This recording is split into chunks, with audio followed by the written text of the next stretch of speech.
I know that these reviews that you're all going to be getting tonight are very, very late. Well, aside from maybe one of them. Wait, no, they're all late. Okay, sorry. Brain's a little scrambled. It's late at night, and I kind of spent all my time working on that little has been thing I put in YouTube Shorts. It's still stuck in my head, man. But tonight we are going to blast through as many as these new release movies as we can. I'm gonna try to get through all 8 of the ones that I've already watched, and then tomorrow, along with Hazbin Hotel, I will try to get to Predator Badlands. That's the goal.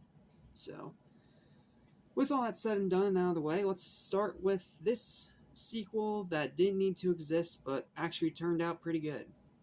Let's talk about it. And yes, as you can see, I am in long sleeves. It's that time of year where even in the house it's going to start getting cold. So, yep, you're going to start seeing me in long sleeves now more often. So, hope you're prepared for that. But anyway, what's up? What's happening? What's going on, everybody? Welcome back to Innovation Station, Universe for everything mentioned, including TV, movies, and especially horror films. I am your host and horror fan, Jackson Small. Welcome to my long-delayed but finally getting done review of The Black Phone 2.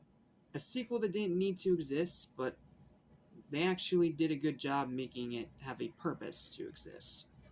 Because, I'm not gonna lie, I thought this movie was gonna be bad, because Blumhouse and sequels do not have a good track record. Maybe FNAF 2 might break that curse. I don't know. We'll see. But for now, as much as I loved the original Black Phone, which, I mean, you can click up here if you want to see my review on that, I was still very hesitant because most of the time when Blumhouse makes a sequel, they put as little effort as possible into it for the sake of money. You know, put less into it and hope for more profit. The typical Blumhouse shtick. Well, thankfully, since this brought back the original cast and crew, it actually still was able to retain most of the positives of the original while also having its own unique additions. That doesn't mean it's flawless, though. There's still some problems, but I'm going to say right now this is probably going to be among the most surprising movies of the year for me. Along with another legacy sequel that, wait till I talk about that one. You may or may not be surprised by my opinion. But okay, I've rambled on long enough, and we still have 7 more to do after this, so here's my lengthy, detailed, but mostly spoiler-free written review for The Black Phone 2, and why I think it is a great movie that's worth watching. Here we go. Hope you enjoy. While definitely pointless, this was one of my most anticipated movies of the year, nevertheless, because of how much I loved the original Black Phone, and that, unlike most horror sequels, they were actually bringing back the original cast to continue the story of their characters, rather than just starting over from scratch all over again, or pulling a Halloween and trying to do the same characters but with different actors, which does not work, if you can't catch my drift. But I'm glad that I finally saw it today, because this is not only a good follow-up to the original, but even more surprisingly, a genuinely great horror sequel that adds rather than subtracts and sets itself apart from its said predecessor by going in a very different direction, which I give Scott Derrickson and everyone involved a lot of credit for. They probably could have just made the same movie over again and would have still gotten money because Blumhouse always makes these things cheap. But no, they went through the extra trouble of making this. Excuse me. I'm making this more of a psychological horror than a visual horror. Which, again, is also staying true to the spirit of the original while also being different in its own way. Anyway, acting is excellent all across the board, especially Mason Thames, who's turning out to look like the next big star of the industry. Because between the original Black Phone, this, and him being one of the best parts of the surprisingly good How to Train Your Dragon remake, yeah, he's on his way. That's going to be a guy that may or may not be in the same conversation as someone like Timothy Chalamet, someone who is still young in his career, but you can see the stardom that's starting to show. And that's what I think Mason Thames is doing here. Thames, however you pronounce that. Sorry, dude. I suck at pronunciating weird last names. But seriously, dude, you're on your way. You are looking like one of the next big stars of Hollywood, and I hope you continue to be in the horror genre because you, sir, are a very promising, great actor. And of course, how can we forget Ethan Hawke returning to solidify the Grabber as one of the best new icons of modern horror alongside Art the Clown. Derrickson knocks it out of the park once again with superb directing. This dude's awesome at directing, man. Like, he's awesome. Like, I think Sinister 2 is the only one that he's missed on, and even then, that wasn't entirely his fault. So, yeah, Derrickson always knocks it out of the park with directing. Cinematography is still outstanding, especially with this one's snowier, isolated setting, which we don't get very often in horror movies. We very rarely get, like, big name, big budget horror movies in the snow from big name studios. Most of the time it's, those usual weird bargain bin things like Dead Snow, for example. But no, this is a movie with a big name behind it that is taking place in an icy, snowy, isolated setting. And it works really well to the film's advantage here. So, it's really, really good. And, of course, the amazing dream sequences being done in the older film grain of the flashbacks of the original movie, rather than that sleek modern technology, because this is still taking place in the 70s, even if there is a bit of a time jump. Sound design is phenomenal, and really emphasizes the differences between the dream realm and reality. The Grabber is even scarier as he ascends into a ghastly nightmare demon reminiscent of Freddy Krueger, which turns into a double-edged sword, but we'll talk about that when we get there. The gore and effects are awesome, especially the only one I'll spoil for you, because it's too awesome not to talk about. The half of one kid's head sliding off the rest of his head, and oozing brain bits and blood all the way down the hole. Like, oh, it is such great gory stuff, and I fucking love it. Which is such good carnage candy. Tone is ominously dreary in the best of ways, while also feeling, again, a lot like Nightmare on Elm Street, having that dream-like atmosphere to it as well. The scares are pretty good, thanks to being more psychological rather than relying on cheap, shitty jump scares. Thank you for being a Blumhouse movie that doesn't rely on those overdone cliches. High rewatchability back-to-back with the original. This works great as a continuation of that original story, while also still respecting the original. Incredible character development, in particular for Vinny's sister. Yeah, that's the biggest surprise for me with this movie. Grace is now the main character, and Vinny is the side protagonist. Now, I kind of get it, because he had his own entire story arc in the first one, being, kidnapped by the Grabber, and talking with the dead kids over the phone, and eventually overcoming Grabber and killing his mortal self. That was his story. However, this one is all about Grace inheriting her mother's dreams and visions, and trying not to be driven crazy by them, while also finding out one or two secrets that may or may not shake her entire family to its very core. Like, there is genuine effort here, and it's great character development. A few funny moments, like, this is a horror movie, but there are some moments that are pretty funny. And a pretty gnarly villain death. Like, at first I was a bit bummed because I'm like, oh wait, that's the way Grabber goes out? Okay, no, dumb, bleh. And then it kept going. And then it gave us the actual demise of him. Or at least the dream demon version of him. And, yeah, it's some more kick-ass carnage candy. I'm not gonna say why, but you're gonna be applauding once you see it. It's fucking awesome. However, that being said, sorry, allergies. It's not quite as great as the original because of hit or miss writing. Some of the writing just doesn't work here. A slightly long runtime.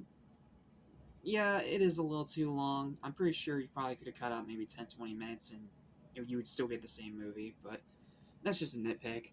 Vinny becoming more of a side character after being the main protagonist previously, which is weird because none of the marketing of this movie hinted towards that. All the marketing hinted at Vinny once again being the main protagonist.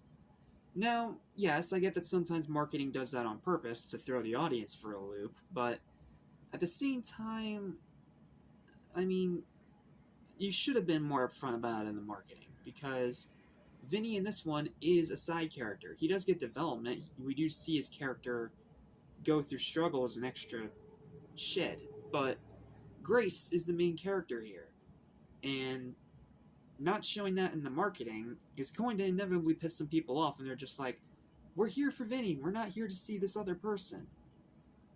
But that will fade away within the first 10-15 minutes, I assure you. You know, as long as you like the action movie. If you don't like this movie, I kind of get it, because it did lie in the marketing. A low body count, which feels odd due to the sequel's expanded scope in most of the other areas. Now, granted, it was a low body count in the original as well, not to mention a lot of them were off-screen deaths, confirmed only by showing, you know, the dead kids talking on the phone with Vinny. So, there it was a little bit more forgivable.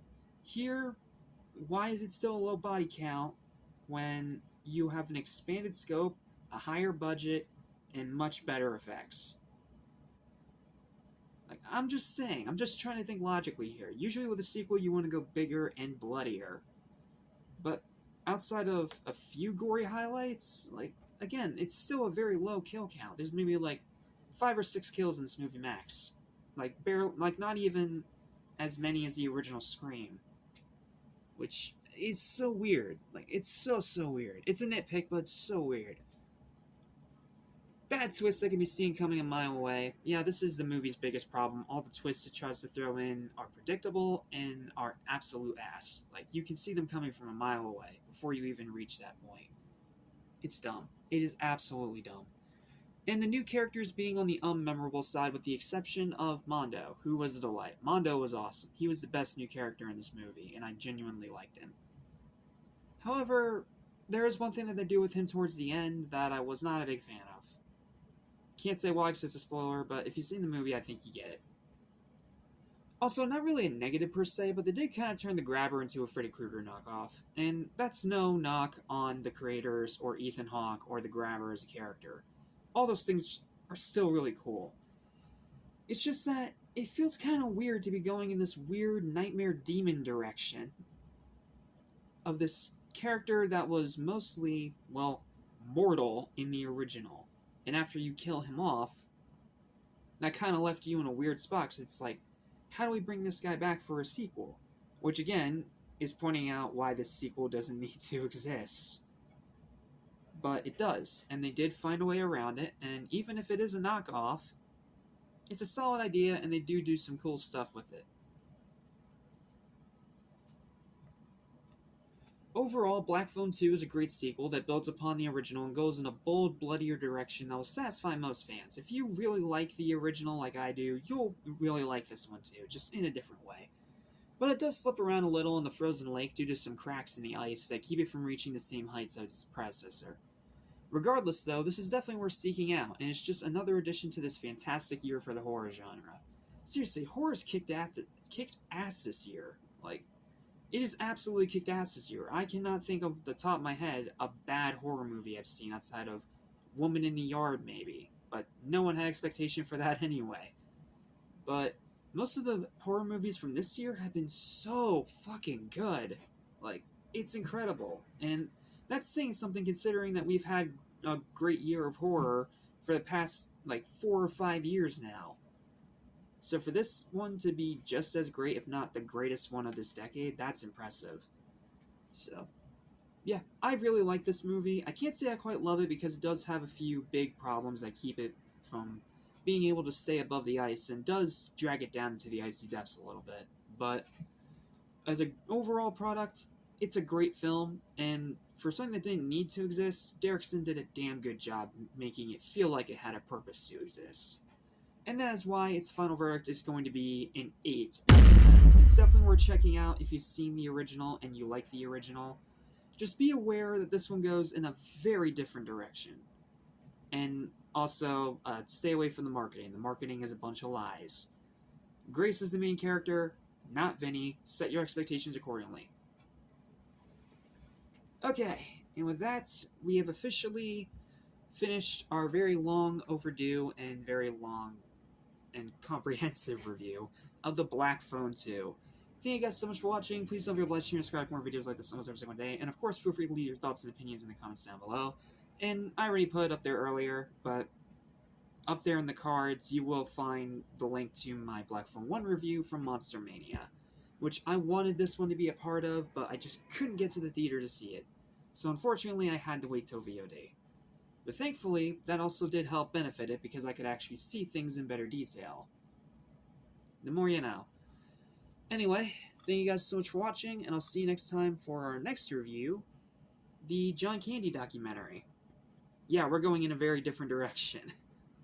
But hope you still enjoy, and I'll see you in the next review. Take care.